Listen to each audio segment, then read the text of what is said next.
the honey trap, the promise of what may lie ahead. And yet, in our story today, the man lured into the trap was instead greeted by men intent on the most brutal violence, with an utterly shocking outcome. The 25th of July 2020 was just a normal Friday in England. Well, as normal as any day could be at that time, which was dominated by the uncertainty of COVID 19. At 4:40 a.m., whilst many of us were still dreaming, farmer Michael Irvin was awake and ready for his day's work. But the day didn't go to plan. He lived in a pretty remote part of Cumbria, just south of Carlisle, about 120 miles north of Manchester. It was unusual when he heard a car on the gravel near his home, and as he looked out, he saw a black truck racing along the quiet road by his house towards his fields, which were located along the banks of the River Caldew. This was unusual in itself. Then he heard a noise. It was hard to put his finger on exactly what it was, but as he had cattle in his fields, he was concerned. He quickly dressed and headed out on his quad bike to investigate the noise and just what the truck was doing this early in the morning. The gate on the field was open, and on closer inspection, he realized the pinging noise he'd heard had been the chain on the gate being broken. His first concern was his cattle, they all looked okay. But as he fed them, he noticed tyre tracks across the field. These had to have been caused by the truck he'd seen, surely. It was 5:23 a.m. when he reached the banks of the river, and what he saw there would stay with him forever. It was the body of a young man floating face down. Unable to quite believe what had happened, Michael called 999, and Cumbria police were quickly on the scene and soon identified the victim as local man Lee McKnight, aged 26, and appealed to the public for any information about what had happened to him, and in particular about a black Nissan Navara pickup truck, which is the one that Michael had seen. So, who was Lee McKnight? Lee was a much loved son to his parents, Wendy and David, and a brother to Donna and Robbie, in addition to having a number of close friends and extended family who lived locally. Lee was a very positive and popular man, but his family were very open about the fact he'd gotten a bit of trouble with the police in his life, but how he'd showed remorse and had been moving on. During the first lockdown in March 2020, he seemed really healthy and happy, helping around the house and with the gardening at home. But Lee had slipped into the world of low level drug dealing, cannabis, and cocaine, mainly to people he knew. But in this most ruthless of businesses, nothing comes for free. Everything must be paid for. Drug dealing, as you know, is all about hierarchies, and Lee owed £2,000 or so to the next dealer up in the chain, 26-year-old Jamie Davison. Now, Jamie was one of the ambitious dealers looking to make a real name for himself and was known as Mr. Carlisle. He turned over about £500,000 annually at this time, and he wanted to grow further. And the 2K he was owed by Lee was a real problem, as he was in debt to his suppliers upstream and fully aware of the potential ramifications of being unable to pay. These people he bought from weren't messing about. But also, he needed to send a message to those lower down that not paying him would not be a good idea. Weeks before Lee was killed, a friend told how Davison and two people he didn't know, but he described as scary, had turned up at his home looking for Lee, armed with a spanner and a baseball bat. Another visitor came to the family home just weeks before Lee's death. When told Lee wasn't at home, the man became angry and said that Lee was in big trouble. His parents had no idea why he owed money, and when they asked him who this person was, he said sorry, he was trying to pay off his debts with his wages.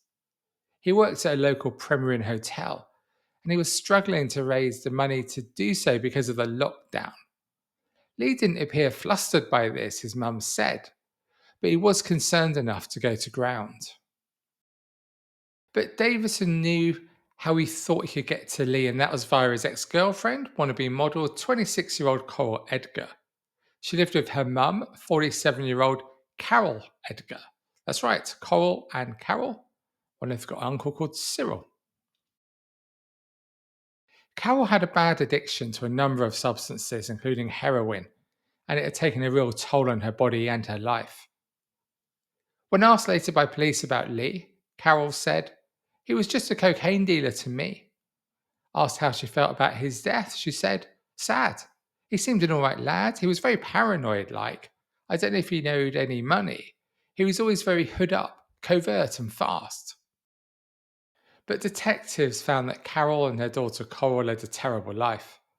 Coral was spending money she couldn't afford on drugs every day in a house that was really a crack den and used by Davison just as he pleased. Her mum injected cocktails of hard drugs: cocaine, heroin, Valium, ketamine. She also had alarming bouts of psychosis, according to her daughter, who said she'd pull veins from her legs saying there were snakes. It was, as you can tell, a miserable existence living in the midst of terrible addiction. Detectives quickly tracked the Navarra van to Carol, and then by using phone evidence, they discovered that Coral had invited Lee to the house in Charles Street where they lived with the promise of sex. All of this, of course, was instigated by Davison, the classic honey trap. And unfortunately for Lee, he had no reason not to trust Coral, and so at 2 a.m., he left for Coral's house. Detectives would later find the footage from a host of different CCTV cameras capturing Lee in a taxi from his home just after 2:30 a.m. on the 24th of July. But as soon as Lee arrived at Coral's home, he immediately knew he'd been set up. Waiting for him was Davison, of course, not just on his own. Davison brought him back up to ensure the situation went the way he wanted. Also there at the house were 26-year-old Aaron Graham and Jamie Roberts, then just 17. What happened next is really the stuff of nightmares. At the terraced home, he was secured to a chair and beaten for almost 2 hours. The Home Office pathologist later described his injuries, saying there were no cut injuries on him, only blunt force lacerations, caused by being hit by a riding crop found near the body, as well as punches, kicks, and stamps. On his head, there were 36 injuries, of which 18 were significant wounds, consistent with the weapon having been the whip's hard handle. In addition, his skull was fractured. He suffered 9 rib fractures, and there was evidence of defensive injuries to his left hand. The pathologist said this was obviously very, very severe. This was prolonged by any stretch of the imagination. It's a prolonged and sustained assault for a combination of a weapon, the crop or whip end of the crop, and a combination of blows such as punches, maybe slaps and stamps. Neighbours too reported hearing sounds of kicking, punching, stamping, and the sound of a horsewhip and screams coming from the house above the loud music. 51-year-old Paul Roberts was the dad of one of the hired thugs, 17-year-old Jamie Roberts. He told detectives that when he received a tearful phone call from his son, he headed to Charles Street to give him fresh clothes before destroying the blood-stained ones he'd been wearing. Okay, so he isn't the most reliable witness in the world, but what he says maybe has the ring of truth about it.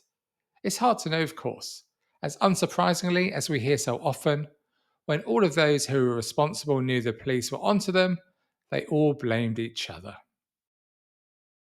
Anyway, Paul Roberts said that at Charles Street he shouted through a letterbox and was let in, where he saw a lad on the floor. He said there was a lot of blood. Carol Edgar was cuddling her daughter Cole, who was in a proper state as he described it. He told them that Lee clearly needed an ambulance, but Mr. Carlisle, Jamie Davison, told him that an ambulance wasn't getting phoned. At this stage, Lee was very badly injured, but he was still alive. Robert Sr. said he watched the thugs carry Lee through the house towards the Nissan Navara, which was owned by Carol, which he assumed was going to take Lee to hospital. They must have got him all the way outside, he said. I remember seeing Jamie Davison in the back seat with Lee. As the men left, Coral and Carol Edgar did their best to clean the scene of the crime. What happened next is hard to comprehend. You'd think at least one of the people involved would have regained their humanity, but no. Lee was barely alive but still breathing, but rather than taking him to hospital, he was rolled in a curtain, put into the truck, and dragged across Michael Irving's fields to the river, where he was dumped like a piece of rubbish. Unable to swim or help himself in any way, Lee's life ended in that river due to drowning. The trial was a terrible affair for the family. As you will know if you watch this channel or listen to my podcast, defendants show no respect for the family is indefensible to me. But here, the six defendants showed no respect at all, treating it all as a big joke on some occasions. Just what is wrong with these people?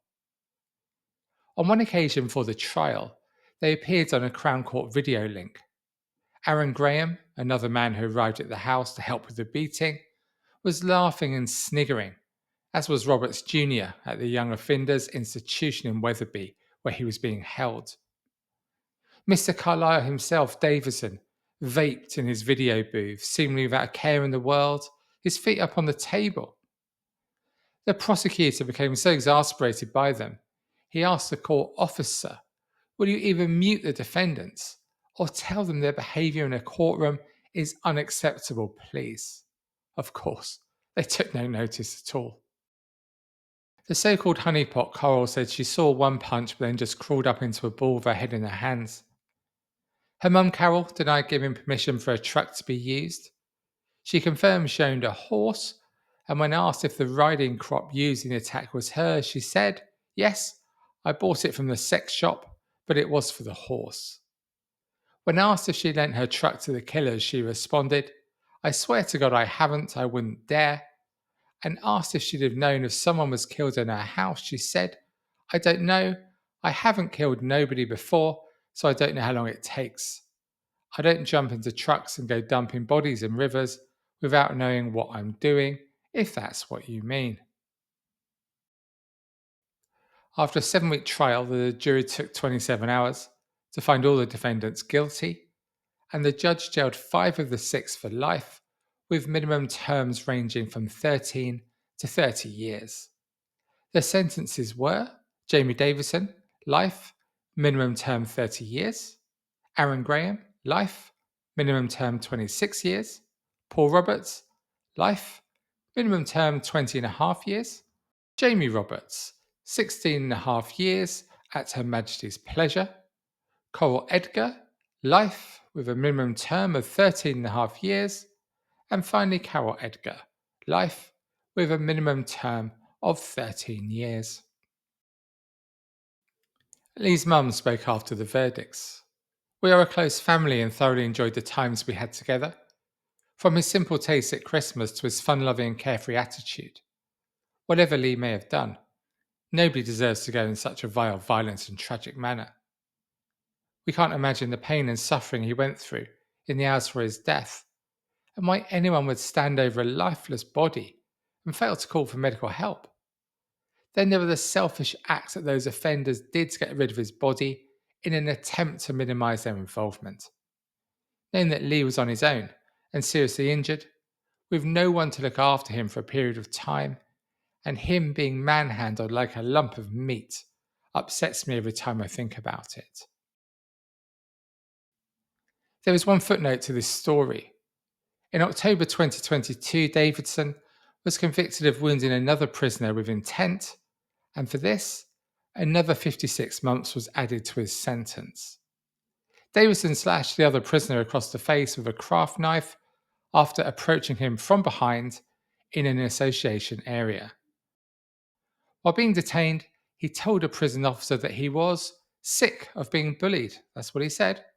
Apparently, this was all due to the debt that led to the death of Lee, but he refused to say any more. So there we have it. Can you imagine the sheer terror that Lee felt from arriving at Charles Street until taking his last breath in the river?